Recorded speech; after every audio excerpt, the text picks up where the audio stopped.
ravi de vous revoir. Bon, ça fait 2 semaines déjà que le temps passe vite, que j'ai fait ce dernier direct.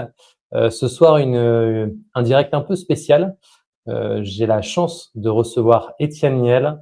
Étienne Niel est un coach. Je vais laisser se présenter. C'est la première fois que j'invite un coach lors de mes directs, de mes lives, appelez ça comme vous voulez. Et voilà. Et on avait un sujet qu'on a trouvé ça très intéressant d'aborder ce soir. Le sujet, du coup, pour ceux qui ne l'ont pas vu, c'est et si la perte de poids commençait par un réalignement énergétique. On va vous expliquer qu'il peut y avoir également des complémentarités entre un coach sportif et un énergéticien.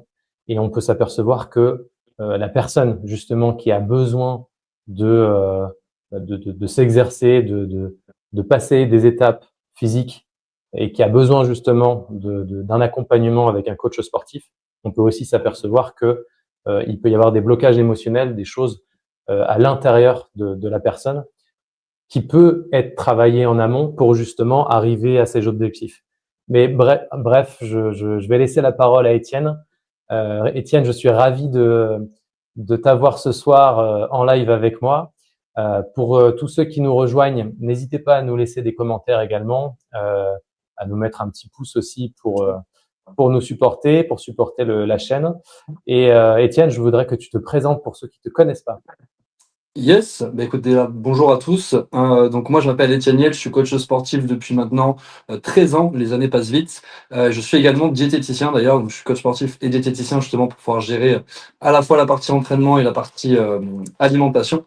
Et j'ai commencé, je me suis intéressé moi au coaching de base parce que je viens du sport de haut niveau dans le rugby. Et c'était d'abord une passion pour moi de me renseigner sur tout ce qui touche à l'entraînement, à l'alimentation, pour dans un premier temps ma propre pratique personnelle et pour pouvoir être performant dans mon sport.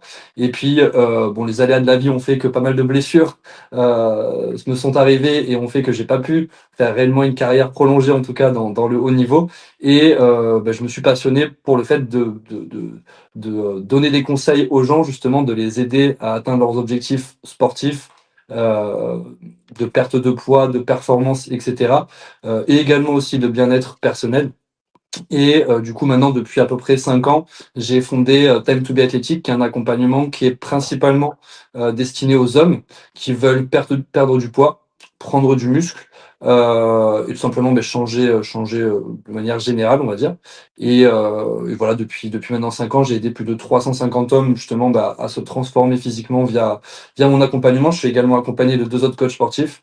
Et à nous trois, on encadre nos élèves pour leur donner l'envie de s'entraîner, les clés pour pouvoir bien s'entraîner, bien s'alimenter et atteindre leur objectif. Et notre base, c'est vraiment de pouvoir faire ça sans frustration au niveau alimentaire et sans non plus devoir passer sa vie à s'entraîner. Parce que par l'expérience, après de nombreuses années d'entraînement et de coaching, je me suis rendu compte qu'au final, beaucoup de gens se mettaient trop de pression par rapport à tout ça et avaient l'impression qu'il fallait qu'ils deviennent justement des sportifs de haut niveau pour pouvoir atteindre leurs objectifs, alors qu'en réalité, il n'y a pas forcément besoin d'en faire beaucoup, il suffit de faire bien les choses, que ce soit sur l'entraînement, sur l'alimentation, et c'est un peu ça qu'on essaye d'inculquer à nos élèves. Alors, la première question que je me pose, bonsoir à tous, je vois vos commentaires. Laissez-nous des questions aussi, n'hésitez pas, hein. Si vous avez des questions pendant le live, on va essayer d'y répondre.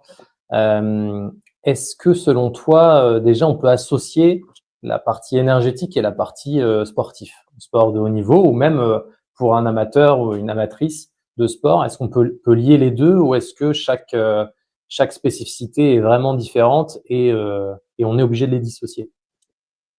Alors oui, non, selon moi, il y a vraiment un vrai lien entre les deux, justement. Que ça soit le mental va impacter le physique, et dans l'autre sens aussi, le physique va impacter le mental. Et oui, ça c'est une certitude, justement. Le parallèle est vite fait, justement, par rapport au sport de haut niveau, où quand les sports sont devenus, ont commencé à devenir professionnels, on va dire, on a commencé à inclure tout ce qui était préparation physique, etc. Et maintenant, on va dire qu'on a un peu fait le tour par rapport à ça, entre guillemets, on fait les choses bien au niveau de l'entraînement et la chose qu'on vient rajouter à ça, maintenant, c'est tout ce qui est préparation mentale. Donc, c'est pour dire que justement, c'est une certitude que le mental va avoir une influence sur les performances, sur la capacité à perdre du poids, etc. Et l'énergie aussi qu'on peut en retirer. Donc, pas mal de choses. En fait, c'est un peu le lien entre justement le corps et l'esprit. Et ça, c'est une certitude que ça a un intérêt et qu'il y a un lien entre les deux. Dans un sens Justement, comme dans l'autre, justement. ma première question par rapport à ça, justement, c'est selon toi, qu'est-ce qui bloque le plus les gens dans leur volonté de se transformer physiquement? Euh, je pense que justement, ça rejoint un petit peu ce que je te disais tout à l'heure en introduction, c'est que les gens se font souvent une image. Si je veux devenir en gros sportif, je vais Mmh. devoir consacrer ma vie à ça et manger des petits pois carottes toute la journée et faire 4 heures de sport par jour, alors qu'en réalité, il n'y a pas besoin d'en faire autant, hein, loin de là. Donc je pense que le principal blocage qu'ont les gens sur la remise en forme de manière générale, c'est de surestimer le temps et l'exigence qu'on va leur demander pour au final obtenir des résultats. Et par rapport à toutes tes années d'expérience, quel type de personne tu arrives à remotiver, à redonner goût au sport? Comment tu fais je pense que tu peux avoir plusieurs types de personnes. Je pense notamment à des personnes qui se disent, bon, bah, maintenant, j'ai passé des étapes dans ma vie où je suis à une période qui est assez basse, mentalement et du coup énergétiquement aussi.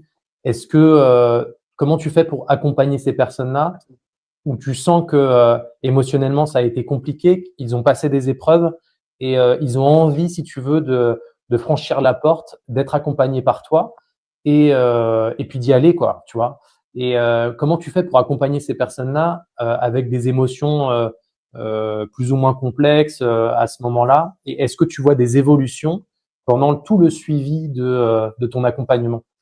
Mhm.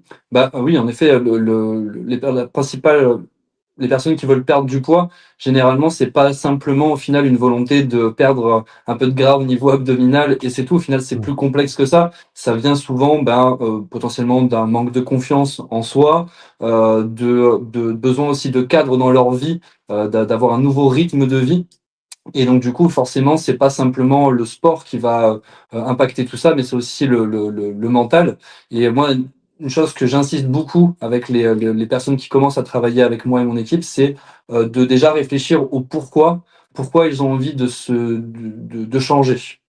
Et ça demande de la réflexion aussi, parce que des fois, les personnes elles sont un peu prises au dépourvu quand on pose cette question-là. Ils disent bah pourquoi? Pas simplement parce que j'ai envie de perdre du poids, mais non, il y a forcément une raison derrière cette envie de perdre du poids. Et j'aime bien travailler avec les gens pour sortir ce pourquoi et se concentrer aussi là-dessus. Et en réalité, la motivation, personne ne l'a tous les jours, ça c'est impossible, hein. C'est impossible d'être motivé tous les jours. Et ce qui va remplacer cette motivation, c'est de la discipline. Et pour avoir de la discipline, il faut avoir un objectif qui soit bien déterminé, savoir pourquoi on a envie de le faire et du coup faire des actions qui soient en adéquation avec tout ça. Et justement, le but au début, c'est ça rejoint un peu ce que je disais tout à l'heure, de pas vouloir en faire trop d'un coup et de donner l'impression que c'est une montagne qui va être infranchissable, alors qu'en réalité, dans un premier temps, des petites actions au quotidien vont suffire déjà à avoir les premiers résultats. Et puis sur cette base-là, on va pouvoir rajouter des choses, etc. Et parler aussi voilà, de tout ce qui peut toucher au mental, à l'énergie, etc. Parce que l'activité physique va nous aider à être mieux dans la tête, mais si on peut aussi Mmh. gérer la partie mentale, ça va aussi nous aider sur la partie physique. Donc au final, c'est un peu un cercle vertueux par rapport à tout ça, quoi. Je prends l'exemple, notamment pendant mes séances, énergétiques, de soins, où je m'aperçois que, là je parle pas mental, mais je parle purement physique, où j'arrive à savoir si physiquement la personne déjà a un bon état physique global. Et je m'aperçois que quand la personne a un état physique plus bas, c'est là où je vais, lui demander du coup, par ses conseils de bien entendu, comme il l'entend tous les jours, bien manger, avoir une bonne hygiène de vie et faire du sport. Mais je prends toujours l'exemple, si tu veux, des sportifs de haut niveau qui ont cette faculté à essayer de prendre au maximum soin de leur corps physique pour en tirer le maximum, pour avoir le maximum de bénéfices. L'idée, c'est pas de leur dire soyez comme des sportifs de haut niveau, mais dans l'idée, c'est essayer un petit peu chaque jour de rajouter des ingrédients pour avoir un corps physique en bon état, pour que la suite de la vie, de leur vie, à eux, qu'ils puissent ne pas avoir de blocage, ne pas avoir de pépins physiques, si tu veux, mais surtout d'avoir une bonne hygiène de vie et essayer de faire du sport régulièrement. Ça, c'est le plus important. Parce que comme on dit, et comme je le répète tout le temps en séance, bien dans son corps, bien dans sa tête, bien dans sa tête, bien dans son corps. Et tu l'as dit tout à l'heure. Et on se rejoint là-dessus. Mais la question aussi que j'avais à te poser ce soir, c'est est-ce que c'est toujours les mêmes profils qui viennent te voir ou est-ce que psychologiquement, tu peux avoir des profils qui n'ont jamais fait de sport, qui commencent pour la première fois? Est-ce que ils sont passés par des stades où c'est plus compliqué et ils se relèvent et puis ils sont accompagnés par toi? Est-ce que tu as principalement des hommes? Est-ce que c'est des hommes et des femmes aussi? Ça, j'aimerais bien savoir. Alors, du coup, depuis maintenant quelques années, je suis plus spécialisé sur les hommes.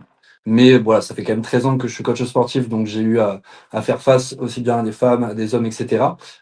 Pour répondre à ta question sur les profils, j'en ai plusieurs, mais c'est vrai que ces derniers temps, je suis plus à travailler avec des personnes qui n'ont jamais réellement fait de sport de leur vie, ou alors vraiment des petites phases comme ça de leur vie, donc ils sont vraiment débutants par rapport à tout ça. Et il y a aussi à combler justement un des problèmes modernes qu'on peut avoir actuellement, c'est un peu la surcharge d'informations qu'on peut avoir sur tout ce qui est entraînement, tout ce qui est sport, enfin tout ce qui est alimentation, etc. Et du coup, cette surcharge d'informations, elle fait que on n'est jamais vraiment sûr de faire bien les choses parce qu'un tel dit quelque chose, une autre personne dit l'inverse, etc. Et c'est aussi essayer de cadrer les gens sur, ok, on part sur ça, fais-moi confiance et suis le plan. Et quand déjà psychologiquement, on sait que on est en train de faire, on est dans la bonne direction, ça soulage aussi psychologiquement. Parce que je vois beaucoup de personnes aussi qui me contactent justement, qui ont déjà testé des choses, mais en n'étant pas sûr que ça soit la bonne façon de faire. Et du coup, quand on n'est pas sûr de faire le bon choix, on n'y est pas forcément impliqué à 100% non plus. Et ça joue beaucoup. Donc, pour répondre à ta question, c'est plus des personnes maintenant qui n'ont jamais fait réellement de sport, en tout cas pas sur des durées suffisamment longues.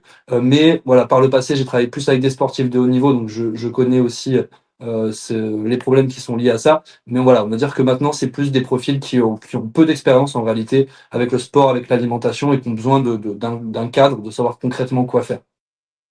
Est-ce que ces personnes-là arrivent à bien, à bien comprendre en fait la philosophie d'en faire un petit peu régulièrement sans date de fin, au lieu d'en faire beaucoup en quantité, en volume, en peu de temps, pour après avoir le risque de s'arrêter parce que Ouais. on en a marre en fait tout simplement. Ouais. Et est-ce que tu as ce genre de profil aussi? Ouais, justement, c'est souvent c'est ce que je te disais tout à l'heure par rapport à la motivation et la discipline, c'est que les personnes quand ils se lancent dans un objectif de perte de poids, ils sont pleins de motivation. Donc forcément, quand on est plein de motivation, on a la capacité de pouvoir faire entre guillemets beaucoup. Et souvent, nous, ce qu'on dit à nos élèves, c'est de calmer un petit peu justement au début, parce qu'ils ont cette envie-là d'en faire beaucoup. Et ce qu'on leur dit, c'est que le but, c'est pas d'en faire beaucoup. Ça sert à rien de faire la semaine idéale si c'est pour la tenir que 1 ou 2 semaines. Il vaut mieux faire quelque chose de moins optimal, mais par contre être dans la capacité de pouvoir tenir sur le long terme. Et c'est pareil sur l'alimentation, des fois des personnes qui veulent faire vraiment une alimentation quasi parfaite. Et en réalité, ça c'est le meilleur moyen de se frustrer. Parce que si c'est trop contraignant, en réalité, au bout d'un moment, on a envie de lâcher ces habitudes-là et au final, on retourne dans dans des mauvais choix. Hein. C'est ce qui explique beaucoup l'effet yo-yo que font beaucoup de personnes par rapport à leur poids. Et justement, le but est plutôt de leur faire comprendre qu'il faut avoir une vision long terme par rapport à ça, que ça soit sur l'entraînement, sur l'alimentation. Et pour ça, il faut y aller mollo. Et quand on commence à avoir un plan d'entraînement, ne serait-ce que 2 fois par semaine, qu'on arrive à le tenir pendant un mois, ok. À ce moment-là, on peut réfléchir à potentiellement venir rajouter une troisième séance ou venir rajouter des activités à côté, etc. Mais c'est important de pas y aller trop vite et aussi de prendre conscience qu'il faut euh, prendre du plaisir dans déjà l'évolution physique, mais aussi dans la pratique en elle-même. Et ça, c'est important, on le remarque, hein, si on fait quelque chose pendant X temps, alors qu'on n'a aucune notion de plaisir à le faire, il y a peu de chances qu'on puisse le garder à vie. On va pas se mentir. Hmm. Donc, pour ça, il faut aussi trouver les activités qui vont bien avec la personne, parce que chacun est différent par rapport à ça. Des personnes qui vont plus aimer faire du renforcement musculaire, d'autres plus du cardio, etc. Et le but, c'est de trouver un petit peu cet équilibre-là et de faire comprendre aussi aux gens que chaque pratique amène leurs avantages et de comprendre qu'on peut tirer du plaisir, même d'une activité qui nous paraît c'est pas forcément plaisante dans un premier temps, en comprenant aussi comment est-ce qu'on progresse sur ces activités-là, tout simplement.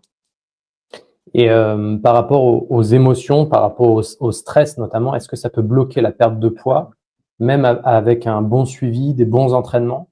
Est-ce que tu as remarqué que suivant l'état émotionnel de la personne, on peut avoir des freins à la progression? Ouais, complètement. C'est des choses qui arrivent. Donc, dans la majorité des cas, tout de même, si on met une activité physique en place, une alimentation adéquate par rapport à tout ça, on va avoir des résultats, mais on peut avoir pour Mmh. certaines personnes des stagnations à un moment donné, justement parce que trop de stress, hein, principalement le stress, on le sait, ça va venir impacter l'énergie au quotidien, ça va venir impacter la qualité aussi du sommeil, et si forcément le sommeil est impacté, ça va avoir des répercussions autres, etc.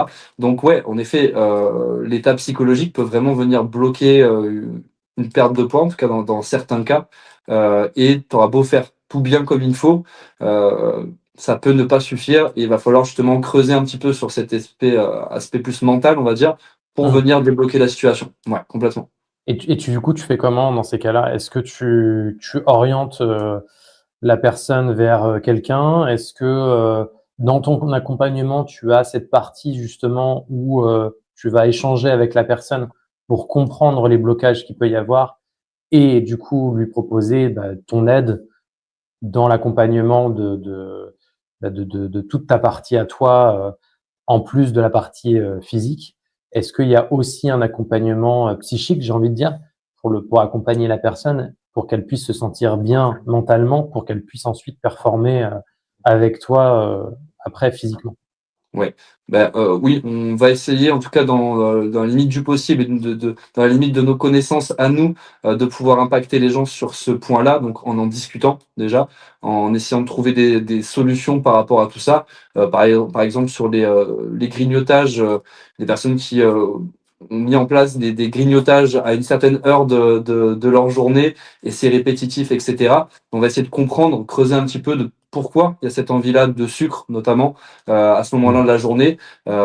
Déjà, voilà, comprendre pourquoi il y a cette habitude-là qui est en place, la remplacer dans un premier temps par des alternatives un peu plus saines pour après potentiellement venir la supprimer totalement.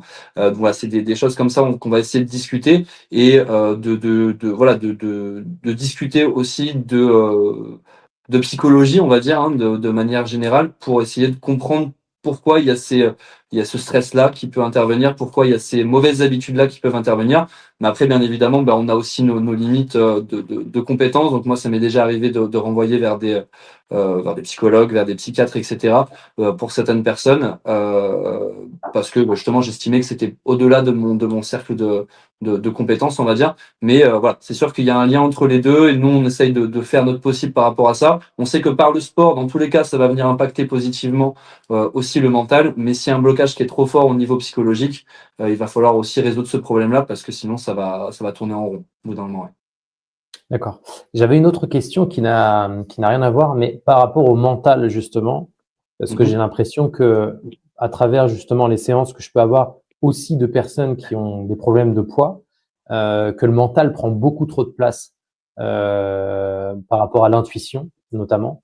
Et je voulais te poser une question par rapport au mental. Est-ce que tu as remarqué que certaines personnes ont un mental qui est trop présent et qui empêche, si tu veux, le corps de lâcher prise et de se transformer. Est-ce que tu as déjà eu le cas où la personne est trop dans le contrôle, en fait, si tu veux. Trop Ouais. dans le contrôle de son alimentation, de sa vie en règle générale, qui ne lâche absolument pas prise. Et on s'aperçoit que malgré de nombreux efforts, ça n'avance pas en fait comme ça devrait avancer. Est-ce que tu as déjà eu le cas ou pas? Ouais, ça m'est déjà arrivé également, ouais. Des personnes qui sont, voilà, qui veulent tout faire, trop parfaitement et bah, c'est une erreur au bout d'un moment parce que forcément ça revient un peu à ce que je te disais tout à l'heure, ça crée potentiellement des frustrations, ça crée des blocages, invisibles, on va dire, qui font que ça va avoir un impact sur la réussite de leur perte de poids.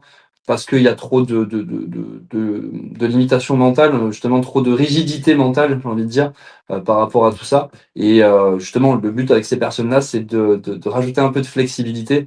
Voilà, c'est justement j'ai le cas de Sylvain, tiens, qui est juste là, hop, ici. Ok. Sylvain qui avait perdu qui a perdu une trentaine de kilos. Et justement, lui, il avait déjà fait des tentatives par le passé. Et justement, c'était souvent trop dans l'excès, que ça soit au niveau de l'entraînement, que ça soit au niveau de l'alimentation. Et au final, ça marchait, hein, sur une courte période. Quand il faisait ça, ça marchait. Mais le problème, c'est que derrière, il reprenait ce poids-là parce que c'était au final pas adapté à son style de vie. C'était pas tenable sur le long terme. On a tous besoin de pouvoir faire de temps en temps des restaurants entre amis et de pas justement devoir réfléchir protéines, glucides, lipides, etc. et pouvoir un peu justement lâcher prise. Et il était trop justement dans ce contrôle-là.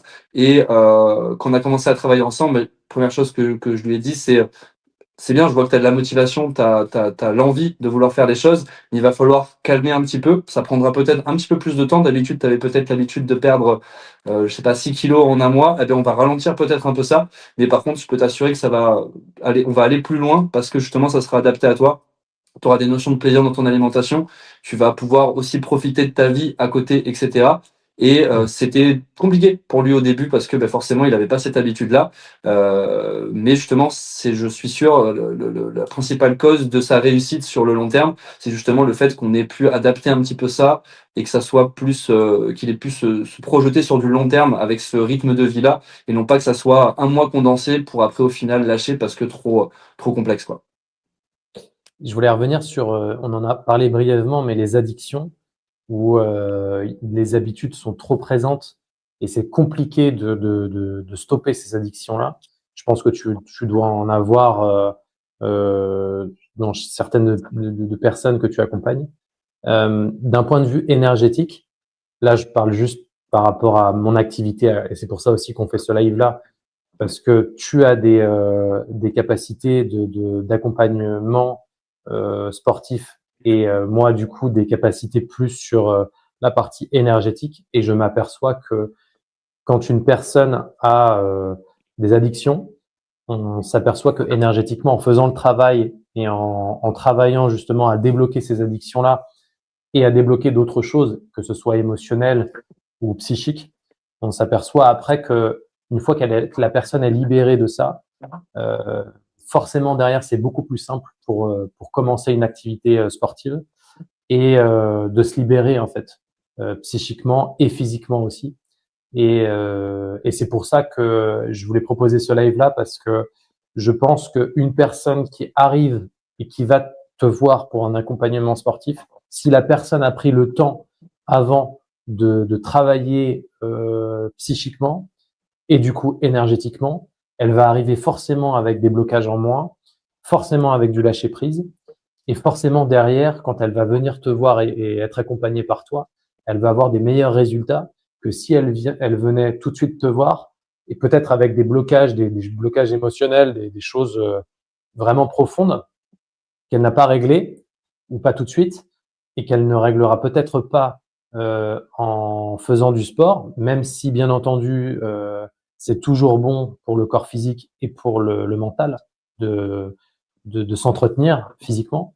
Mais pour couper ces addictions-là, c'est vrai que il est intéressant, et je parle pour ceux, je pense que ça va leur parler en tout cas quand quand on va aborder ce point-là. Mais sur la partie addiction, c'est vrai que si vous avez des choses qui bloquent chez vous, des habitudes qui sont peut-être trop extrêmes, peut-être qu'il est intéressant d'aller voir un spécialiste d'abord, d'essayer de trouver, de comprendre pourquoi vous avez ces addictions-là, pourquoi il y a ces blocages-là chez vous. Ensuite, du coup, avancer avec un coach sportif, avec Étienne par exemple, qui va vous accompagner. Et ensuite, vous allez avoir de meilleurs résultats, je pense, en ayant cette structure-là, plutôt que en se disant, là, je me sens pas à mon poids, pas à mon poids de forme. J'ai besoin d'y aller. Je sais aussi que j'ai quand même quelques problématiques chez moi ou que j'ai pas réglées, ou je sais pas trop comment m'y prendre, mais je vais quand même y aller. On a peut-être un risque de pas continuer comme on pourrait continuer, parce que dans l'idée en fait, c'est d'avoir vraiment un accompagnement sur le long terme, je pense pour toi, Étienne, pour que vraiment le résultat soit le meilleur possible. Et je pense que s'il n'y a pas ce travail-là avant, je pense que c'est difficile d'avancer sur du long terme, d'un point de vue physique et d'accompagnement ensuite pour toi, Étienne. Je pense que tu auras plus de facilité même pour toi à accompagner des gens qui ont déjà fait un travail psychologique, psychique, puis énergétique avant de commencer un accompagnement physique et de poursuivre après du coup sur des performances hyper intéressantes, plutôt qu'une personne qui n'a pas résolu ses problématiques, qui est dans une phase de doute, une phase de surcontrôle, comme on a parlé tout à l'heure, et où toi tu vas avoir du mal à lui faire comprendre que il va falloir lâcher prise, qu'il va falloir travailler aussi sur d'autres aspects pour avoir du coup les résultats attendus. Je sais pas si tu es d'accord avec ça. Ouais. Ah, mais complètement, complètement. Le mental dicte tout en soi, hein. C'est quand même la base de tout, hein, que ça soit d'une réussite, d'une perte de poids, d'une réussite professionnelle, peu importe.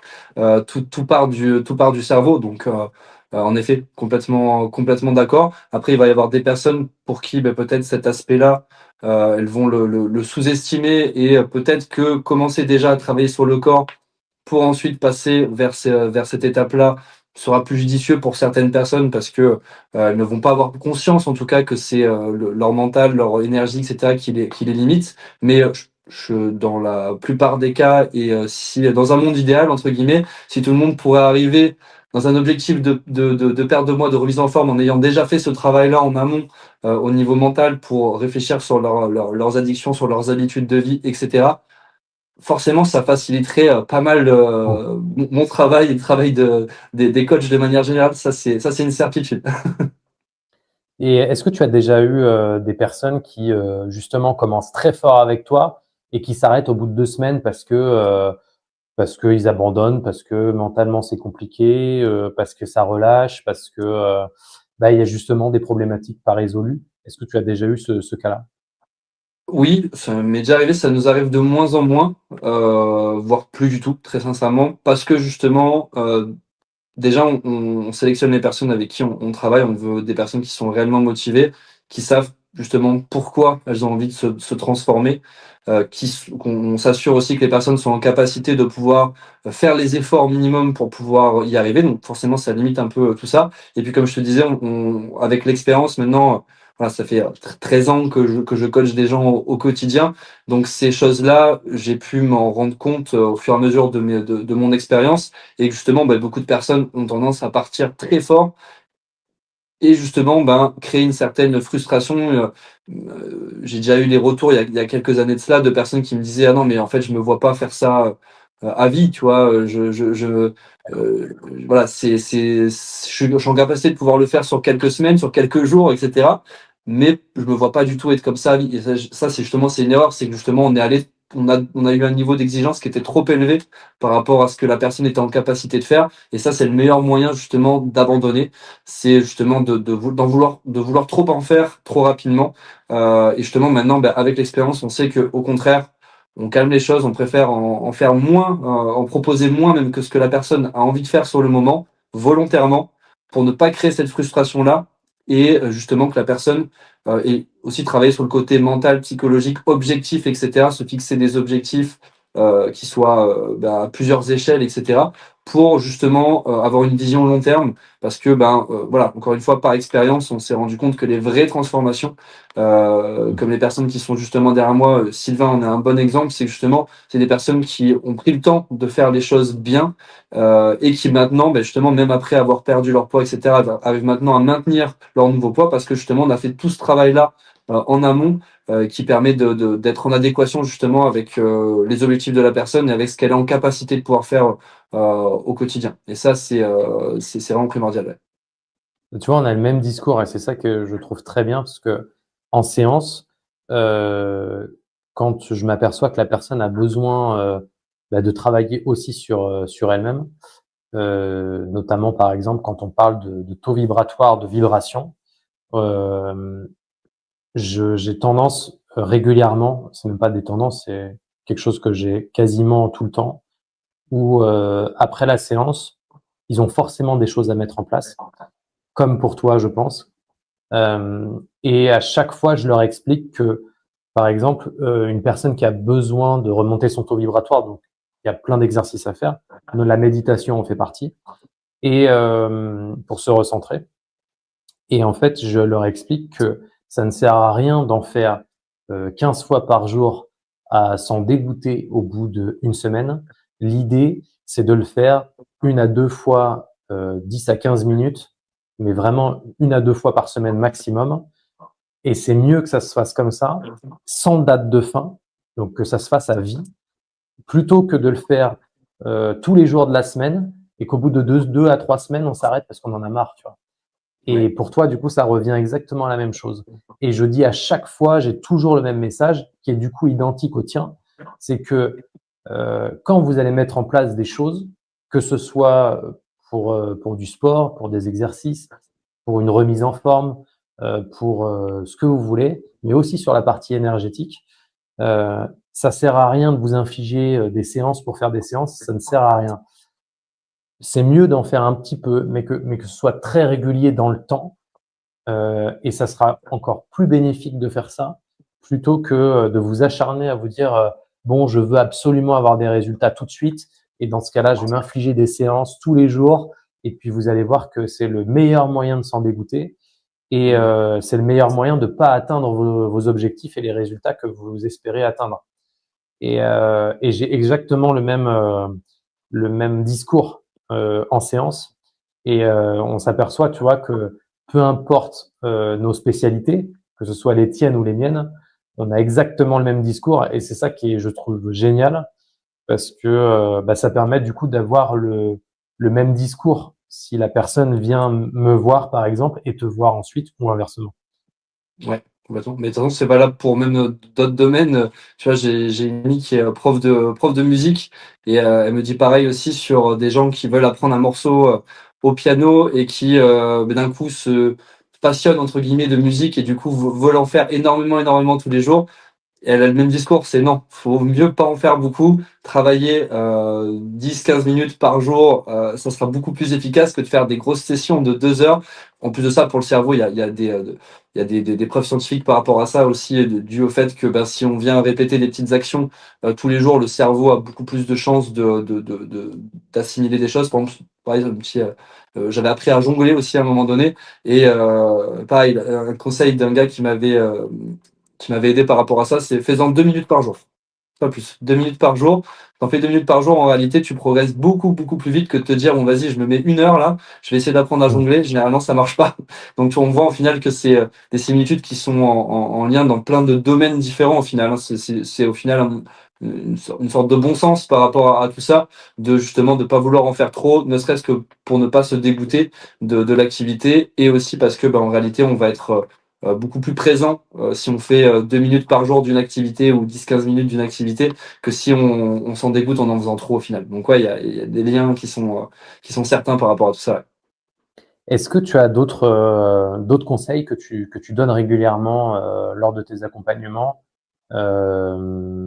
pour justement euh, essayer de captiver la personne qui te suit et que la personne ne lâche pas pour atteindre ses objectifs? Est-ce que tu as d'autres conseils de ce type-là ou pas?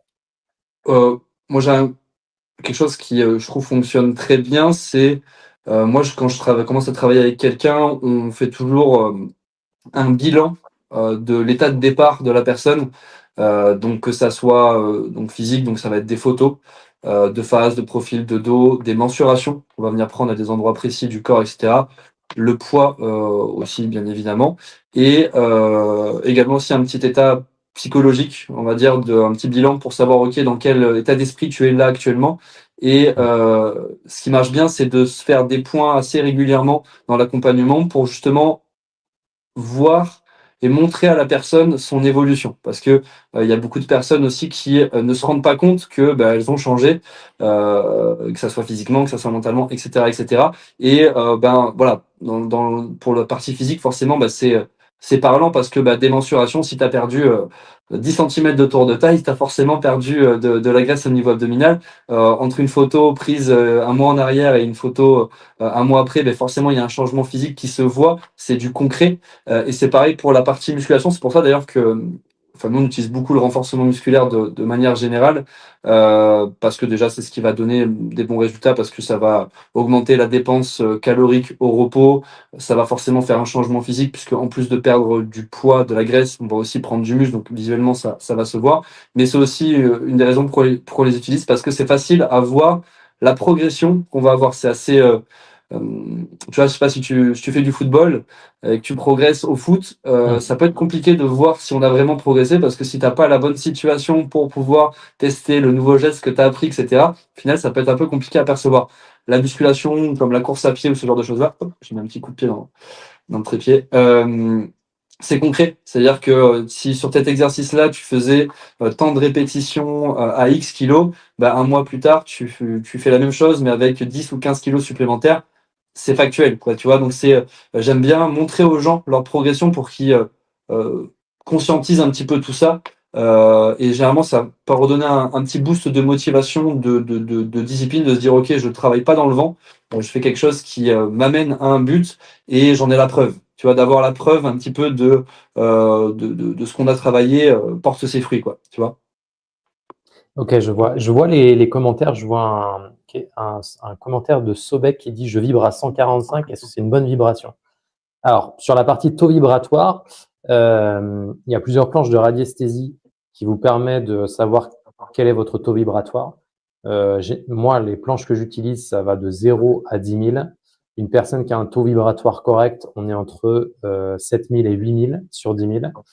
Et généralement, les personnes qui viennent me consulter et qui sentent que vibratoirement, c'est trop bas, c'est généralement en dessous de 7 000.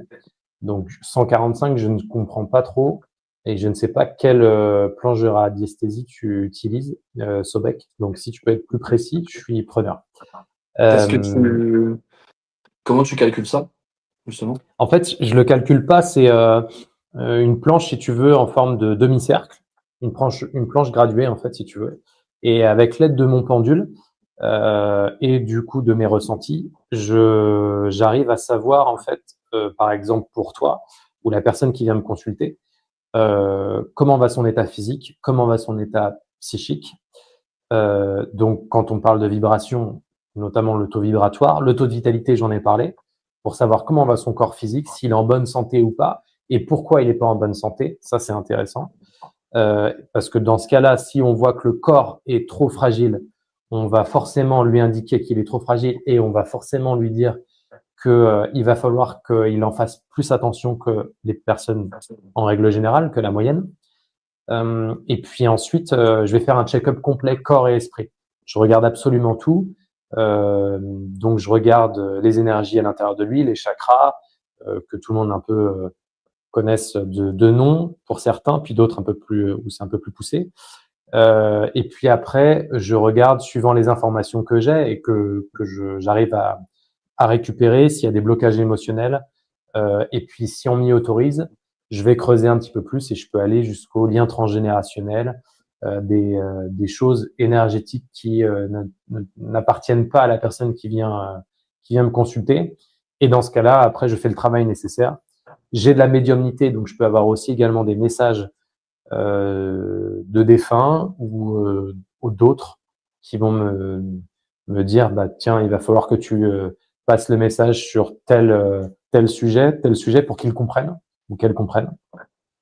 Et ça peut être aussi le cas pour par rapport à notre thème, par rapport au poids ou à l'état physique de la personne, qui va bah, du coup devoir comprendre que son physique c'est important et qu'il va falloir vraiment en prendre plus soin.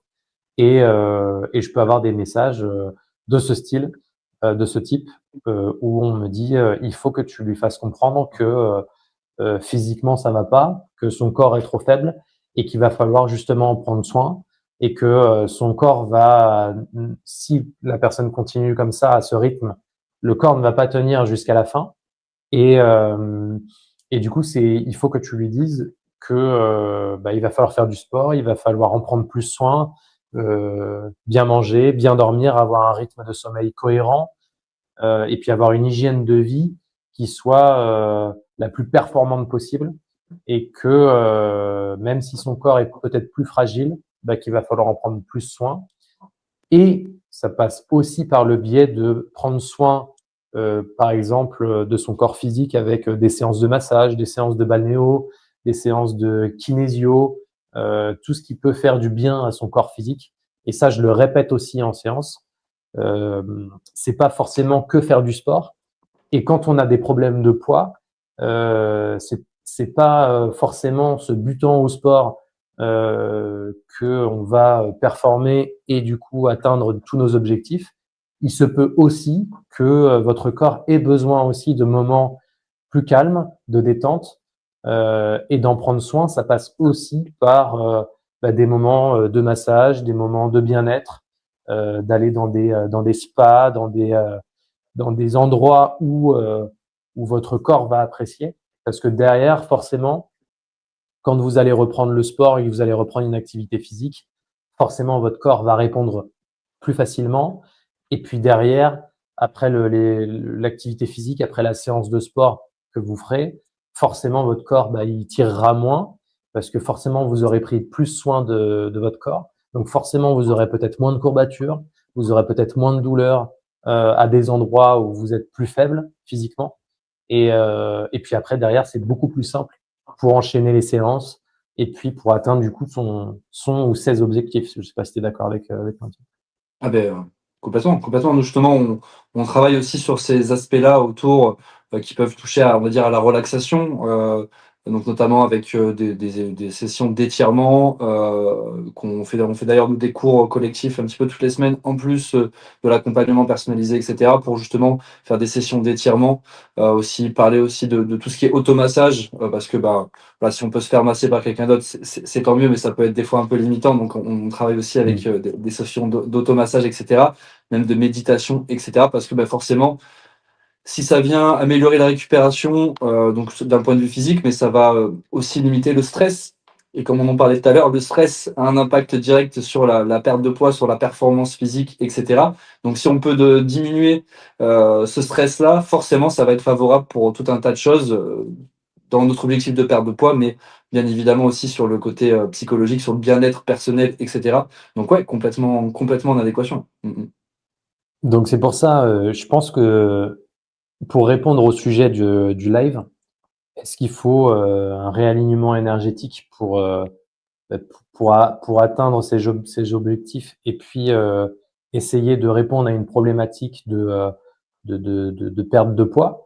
Oui, ça peut être, je pense, intéressant de faire une séance énergétique et de voir avec l'énergéticien de votre choix s'il y a des choses à régler personnellement, mentalement, psychiquement, et du coup d'enchaîner après avec un accompagnement avec par exemple Étienne qui vous accompagne sur vos premiers exercices sportifs pour éviter justement les blessures, pour éviter bah, de peut-être pratiquer pas forcément de la meilleure façon, pour que derrière vous puissiez enchaîner en fait tout simplement et de la meilleure des façons.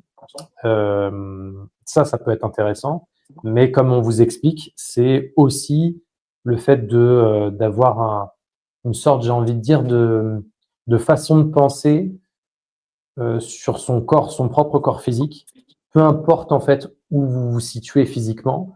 Je pense que le meilleur moyen de trouver les réponses à vos problématiques, c'est de vous dire, voilà, aujourd'hui, mon corps physique est comme ça, peu importe comment il est, mais pour avoir le meilleur résultat possible, il va falloir que je le mette dans les meilleures conditions possibles, que ce soit physique ou mental. Et quand on parle physique, comme on vous a expliqué, c'est bien entendu des séances de sport, mais quelque chose de régulier dans le temps et pas quelque chose où vous allez en faire 15 séances par semaine, parce qu'au bout de 2 semaines, vous allez arrêter. Mais c'est d'en faire un petit peu chaque semaine, mais que ce soit très régulier dans le temps pour y procurer ce plaisir, en fait, si tu veux. Et je prends l'exemple de la méditation. C'est ce que je leur dis aussi, c'est que je préfère qu'ils fassent 1 à 2 séances par semaine, mais qui créent leur moment à eux où ils sont dans leur cocon et ils vont se sentir bien dans leur bien-être intérieur. Et forcément, il y aura un moment, ils vont créer ce petit plaisir, si tu veux, où ils vont se dire, OK, là, ça y est, c'est dans mon moment, je vais y aller. Et il y aura que moi avec moi-même et ça va être génial, en fait, si tu veux. Et je pense que c'est pareil pour toi. Euh, il faut que les personnes qui viennent faire du sport et qui soient accompagnées par Étienne, par exemple, et que ces personnes-là puissent partir de chez eux et se dire, bah là, je vais faire une séance avec Étienne.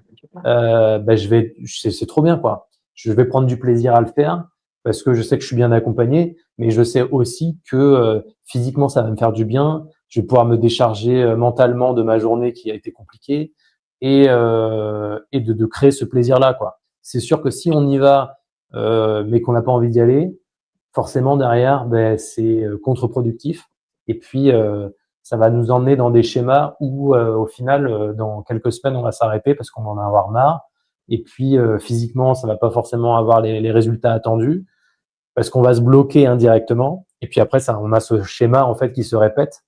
Et puis on n'a pas les résultats attendus. Du coup, on est frustré. Du coup, on va s'arrêter. Et puis on fait une pause. Et puis la pause elle est trop longue. Et puis voilà. Je sais pas si tu es d'accord avec ça aussi. Ah oui, ouais, complètement, complètement. Donc voilà, je pense que c'est plus une façon de penser générale de vous dire.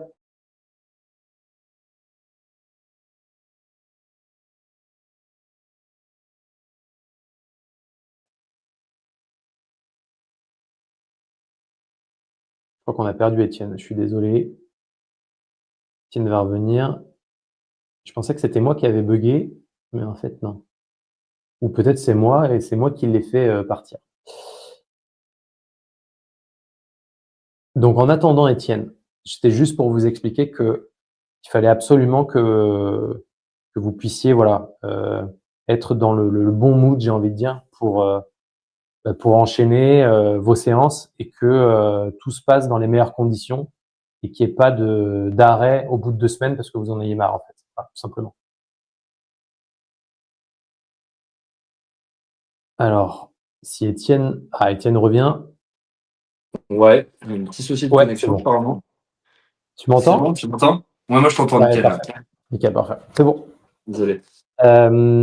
Oui, donc du coup, j'expliquais du coup que je pense qu'il y a aussi une façon de penser en règle générale et que pour avoir les meilleurs résultats, il fallait être dans un schéma où ben, notre corps physique, c'est comme une machine qu'il faut entretenir régulièrement et que le mental joue beaucoup, beaucoup de choses sur notre état physique et que il faut être aussi bien mentalement avant de commencer sur des activités physiques, parce que ça nous permet aussi d'avoir des meilleurs résultats. Et des fois, même en faisant des activités physiques, on s'aperçoit que mentalement, il y a des choses à travailler. Et dans ce cas-là, c'est bien aussi d'aller voir peut-être un spécialiste, un énergéticien, un psychologue, une personne qui vous appelle surtout pour être accompagné, pour avoir ensuite du coup les meilleurs résultats pour la Mhm. suite de votre vie en fait, et puis surtout sur cette partie-là problématique où on peut avoir des problèmes de poids et des choses qui peuvent bloquer physiquement qu'on n'accepte plus aujourd'hui. Voilà. Complètement, complètement. Puis pour Est-ce, rejoindre ce que tu disais tout à l'heure, oui, tu m'entends? Je te vois un Oui, petit oui, je peu t'entends, vas-y. figé Oui. au niveau de l'image. Moi, ça doit être mon réseau qui est pas tip top. Non, je disais, ouais, privilégier la qualité à la quantité, un petit peu de manière générale, ça rejoint ce que tu disais concernant la méditation et toutes ces choses-là. C'est un petit peu la loi de Pareto, hein, c'est 20% des efforts qu'on va faire, en tout cas des meilleurs, des efforts les plus importants vont apporter 80% des résultats. Et c'est ça aussi qu'on essaye d'expliquer nous dans l'accompagnement aussi aux gens pour leur faire comprendre qu'il vaut mieux des fois en faire un petit peu moins aussi, mais bien choisir ses activités, prioriser ses activités parce qu'il va y avoir des choses qui vont avoir beaucoup d'impact et qui vont pas demander beaucoup de temps. Bah, c'est ça qu'il faut essayer de privilégier parce que forcément c'est plus rentable. Donc c'est des choses qui sont applicables aussi dans d'autres domaines et dans tout ce qui est méditation, tout ce qui peut toucher à la performance, au bien-être mental, etc. Au final, cette loi s'applique un peu sur tout au final. J'avais une question par rapport à toute ton expérience d'accompagnement. Quelle est la plus belle transformation que tu aies eue et que tu as accompagnée en fait? Ouais. Bah, du coup, je vais te reprendre l'exemple de Sylvain que je te disais tout à Ok. l'heure, là, qui est juste au-dessus de moi. Il y en a eu plusieurs, mais Sylvain m'a beaucoup marqué parce que, bah, comme je te disais, avant, il faisait les erreurs que beaucoup de personnes qui veulent perdre du poids ont faites, c'est-à-dire à vouloir en faire trop, euh, de pas forcément savoir comment bien faire les choses, justement. Et justement, ben, je suis fier de ça parce que de sa transformation parce que j'ai pu justement lui mettre de la flexibilité dans sa vie de tous les jours. Donc au final, que le parcours pour perdre du poids soit moins compliqué. Bien Hmm. évidemment, en plus de ça, de leur fait perdre 30 kilos, ce qui n'est pas rien, et de leur fait prendre plaisir à faire de l'activité sportive, à faire attention à son alimentation, et que, bah, surtout maintenant qu'il a perdu son poids, bah, il arrive à le stabiliser. Il s'est lancé dans d'autres objectifs sportifs, notamment des trails, semi-marathon, un Nyrox. Ouais. Nyrox, c'est un petit peu un mélange de course à pied, des ateliers de musculation, etc. Et voilà, ben, ces choses-là, enfin, si on en aurait parlé avant de commencer l'accompagnement, il n'aurait jamais pensé qu'il aurait pu faire ces choses-là et d'avoir débloqué toutes ces petites choses-là au niveau psychologique, justement, ben c'est hyper plaisant. Et puis l'impact que peut avoir une perte de poids, un changement de mode de vie dans la tête d'une personne, ben, c'est assez énorme au final, puisque ben, tu te rends compte que ça a un impact aussi bien dans son travail, puisque pour le coup, Sylvain est entrepreneur dans tout ce qui touche à l'électricité, etc.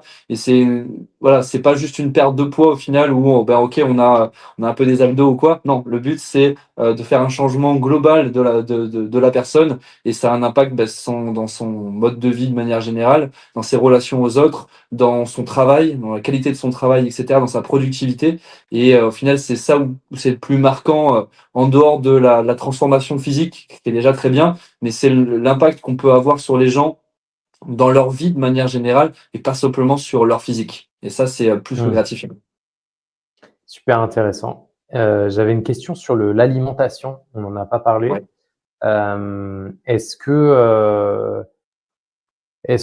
tu as le cas où l'alimentation c'est compliqué, que ce soit les quantités, que ce soit la façon de manger en règle générale?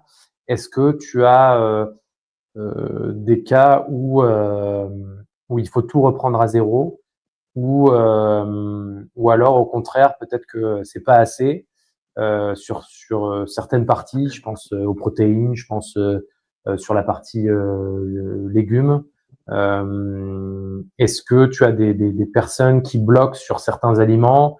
Est-ce que tu as des végétariens qui veulent avancer avec toi et comment faire quand tu as des spécificités en fait, si tu veux, selon les types de personnes et du coup les modes d'alimentation et de consommation. Est-ce que tu as déjà ce genre de personnes?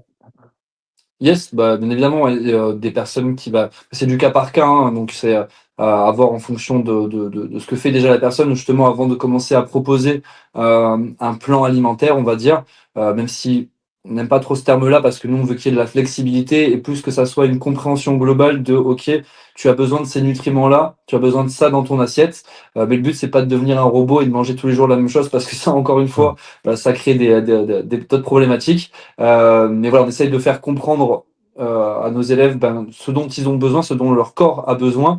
Et donc oui, il y a des personnes qui vont avoir une tendance à manger très peu de protéines, justement, où là, le travail va être de venir rajouter ça.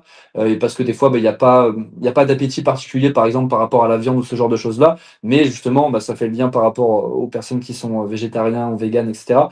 C'est que justement, on peut avoir des sources de protéines qui sont en dehors de la viande, etc. Et au final, c'est d'essayer de trouver des alternatives pour que eh bien on puisse avoir d'un côté quelque chose d'optimal, même si on n'est jamais complètement optimal, mais de se rapprocher, de tendre vers ça, tout en trouvant des astuces qui ne viennent pas demander un effort particulier. Si la personne elle aime pas la viande et que il faut qu'on monte son taux de protéines, on va pas lui dire ben non, il faut absolument que tu manges de la viande. Non, ça pourrait marcher un certain temps, mais au bout d'un moment, ça va poser un problème. Donc, c'est d'essayer de trouver des alternatives autres. Donc, par exemple, je sais pas, du tofu, ce genre de choses-là, qu'on va pouvoir inclure dans l'alimentation. Un autre problème que je vois beaucoup, c'est les personnes qui, c'est plus chez les jeunes, ça, tout de même, mais c'est quand même quelque chose qui est assez fréquent, c'est vraiment de ne pas avoir d'appétit pour tout ce qui est légumes. Mmh. Euh, des fois, ça vient de l'éducation aussi, ils n'ont pas forcément été habitués à consommer ce type d'aliments-là, alors que bon, c'est essentiel pour un bon fonctionnement du corps, pour avoir des aliments qui sont peu caloriques, donc pour remplir le ventre, remplir la satiété.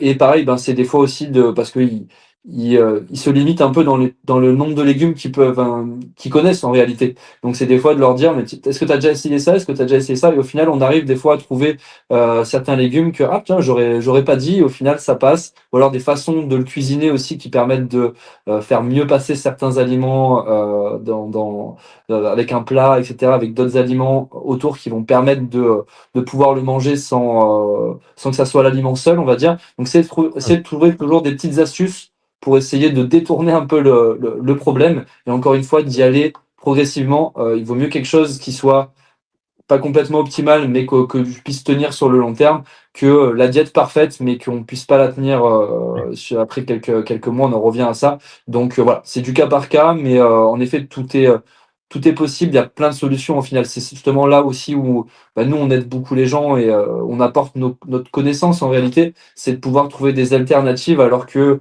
les gens, ils se disent, bon si je dois manger plus de protéines, bon ça veut dire qu'il faut que je mange plus de viande. Non, il y a plein d'autres possibilités et nous, on est là pour te proposer tout ça et te faciliter un petit peu ces changements-là, tout simplement. Est-ce que tu remarques des changements au niveau des générations? Comme tu me parles de personnes plus jeunes qui ont des problèmes sur leur alimentation, qui n'ont pas l'habitude de manger certains aliments, est-ce que sur tes accompagnements, je parle général, est-ce que tu remarques des changements suivant les générations que tu peux accompagner? Ouais, les jeunes là sont un peu plus, voilà, ont moins. Les légumes c'est un peu plus compliqué.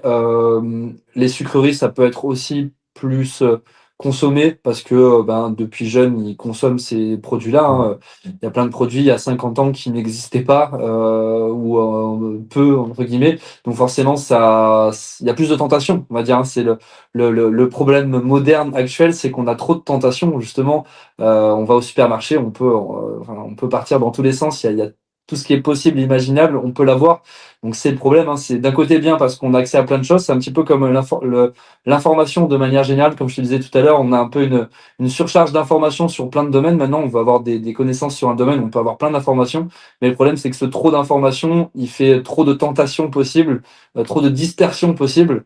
Et forcément, les jeunes générations ont ce challenge-là à relever qui est que justement ils vont avoir plus de difficultés, pour certains en tout cas, au niveau alimentaire parce que de mauvaises habitudes ont été prises et forcément c'est un peu plus complexe à venir modifier, mais pas loin d'être infaisable. Plus on s'y prend tôt, mieux c'est bien évidemment, mais ouais, les gros changements c'est quand même sur ça au niveau alimentaire.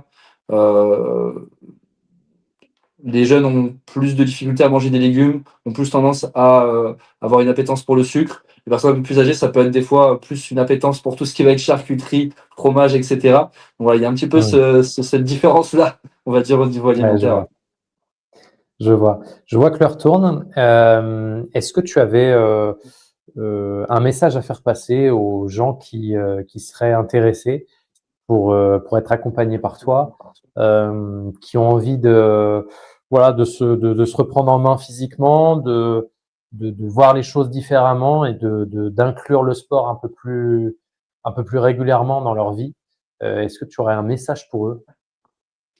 Un message pour eux, ça serait justement de passer à l'action, que ça soit dans un premier temps peut-être par ton intermédiaire pour d'abord gérer s'il y a une problématique au niveau mental pour justement préparer le terrain et ensuite aller vers un accompagnement sportif. Euh, mais ouais, c'est de passer à l'action, de pas attendre que ça soit forcément le moment idéal pour se lancer dans un objectif, quel qu'il soit. Le plus important, c'est de passer à l'action. C'est ça qui crée du changement, on va dire. Et pour les personnes qui ont une envie justement de ne pas y aller à l'aveugle, que ça soit dans mon cas sur la perte de poids, etc. Ça peut être une grande aide justement d'être accompagné par moi, par un autre coach sportif. Hein.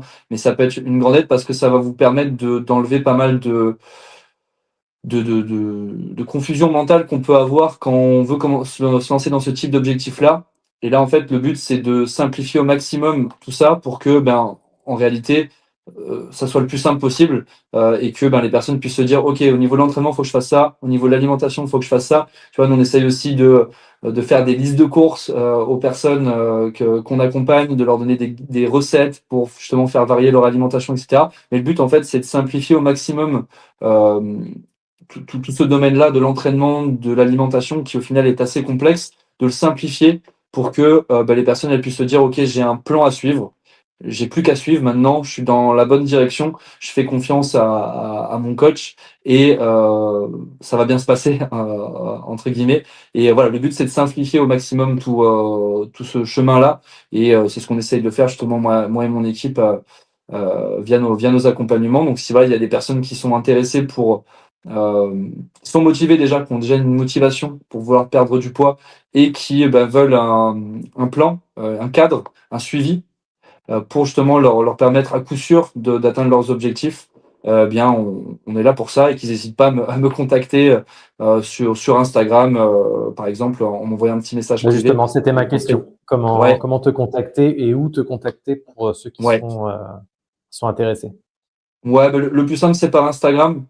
De m'envoyer un message en privé. Justement, on discutera un petit peu déjà pour voir la situation de la personne. Parce que comme je te le disais, on fait le tri tout de même sur les personnes avec qui on travaille parce que justement le but c'est pas de prendre un maximum de personnes, mais au final que ces personnes-là n'aient pas des résultats. Nous, on veut d'abord s'assurer qu'on puisse apporter des résultats à ces personnes-là. Donc généralement voilà, c'est par Instagram, on contacte et on va se faire une petite visio pour justement pouvoir discuter de la situation de la personne, voir mettre en avant ses objectifs, les problématiques qu'elle peut rencontrer, etc. Et si on estime qu'on peut aider cette personne-là dans sa transformation physique, à ce moment-là, on lui présenter un petit peu comment se passent nos accompagnements, à savoir que euh, maintenant, on travaille principalement à distance en réalité, parce qu'on se rend compte, encore une fois, avec C'était l'expérience, ma que question. Parfait. ouais, tu vois, je devance tout ça. Justement, on se rend compte que c'est de plus en plus facile maintenant de pouvoir faire les choses à distance. Tu me disais d'ailleurs que toi aussi, tu faisais pas mal Oui. d'interventions aussi en visio, etc. Et au final, les gens ont besoin d'un cadre, de savoir concrètement quoi faire, d'être motivés quand ils vont en avoir besoin, mais pas forcément, en tout cas pour tout le monde, d'avoir une personne derrière eux pendant la séance. Et c'est pour ça qu'on se rend compte au final que pour avoir beaucoup coaché dans des salles de sport et maintenant pour faire quelque chose de plus en ligne, on va dire, les résultats sont plus importants en ligne parce que on peut gérer tout, on a une vision beaucoup plus holistique des choses sur l'entraînement, sur leur alimentation, sur leur mode de vie, sur leur mental, etc.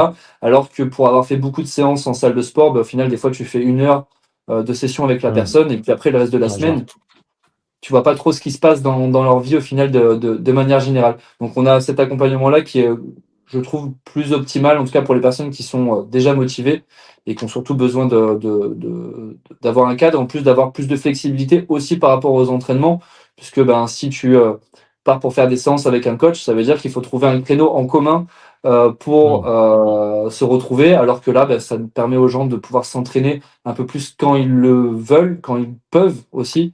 Et c'est à nous de nous adapter et pas à eux de s'adapter au planning aussi du coach sportif. Donc voilà un petit peu pour tout ça. J'ai peut-être un peu débordé la question. J'ai une question de Princesse 6951 qui dit vous le faites en fonction de notre âge.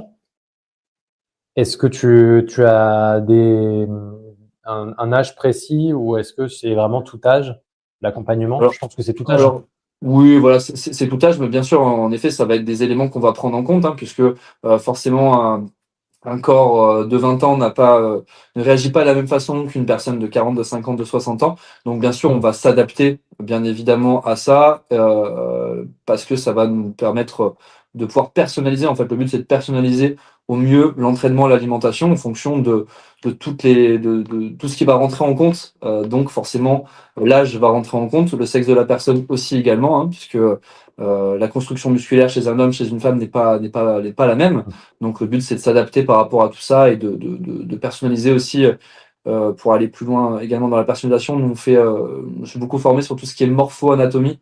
Donc en fait, c'est moi maintenant, avec l'expérience, quand je vois une personne, je sais dire assez rapidement si la personne elle a des bras longs, des clavicules courtes, des muscles plus ou moins longs, etc. Donc c'est à la fois juger la morphologie de la personne et son anatomie musculaire. Et en fait, tout ça va nous permettre de déterminer les exercices qui vont être les plus efficaces pour cette personne-là. En fait, on n'est pas des clones et un exercice qui pourrait bien fonctionner chez une personne ne fonctionnera pas forcément bien chez une autre. Et justement, bah, ça rentre en compte dans la personnalisation de l'entraînement qui va nous permettre justement de déterminer un petit peu l'exercice les plus rentables. Au final, le but, c'est de pouvoir avoir le maximum de résultats en un minimum de temps, entre guillemets. Mais c'est très bien. Et je trouve qu'il y a beaucoup de similitudes sur la façon dont tu travailles et sur la façon dont je travaille. Et je m'aperçois qu'en séance, c'est exactement pareil. Chaque personne arrive avec ses propres bagages, ses propres problématiques, sa propre histoire. Et donc forcément, le travail que je fais moi en séance est forcément différent pour chacun d'entre vous. Donc c'est pareil pour toi, tu personnalises en fonction des besoins, de l'état physique des personnes. Et je fais la même chose sur la partie psychique ou énergétique, où on s'aperçoit qu'il y a chaque personne est différente et forcément le travail est différent. Et donc forcément, c'est à nous de nous adapter à vous et pas l'inverse.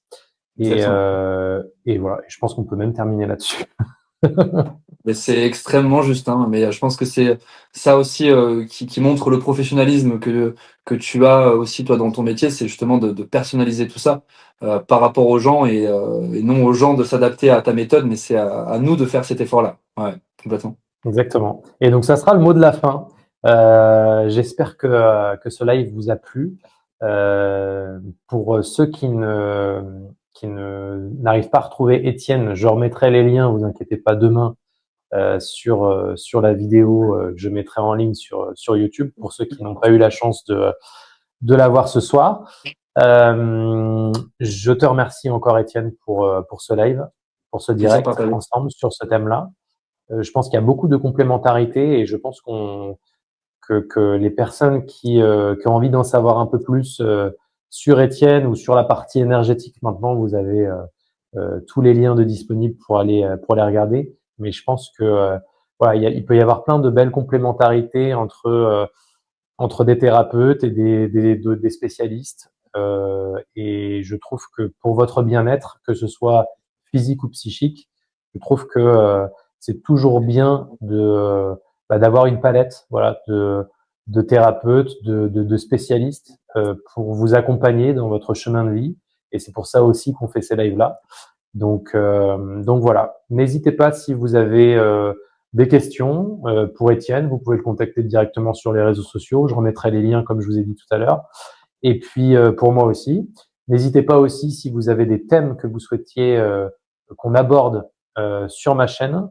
Je me ferai un plaisir de vous lire et de vous répondre. Et puis bah, Étienne, merci encore pour cette partie ensemble. Je trouve que c'est un thème qu'on n'aborde pas souvent et je trouve que ça peut apporter que du plus pour les gens qui nous ont regardés et qui vont nous regarder.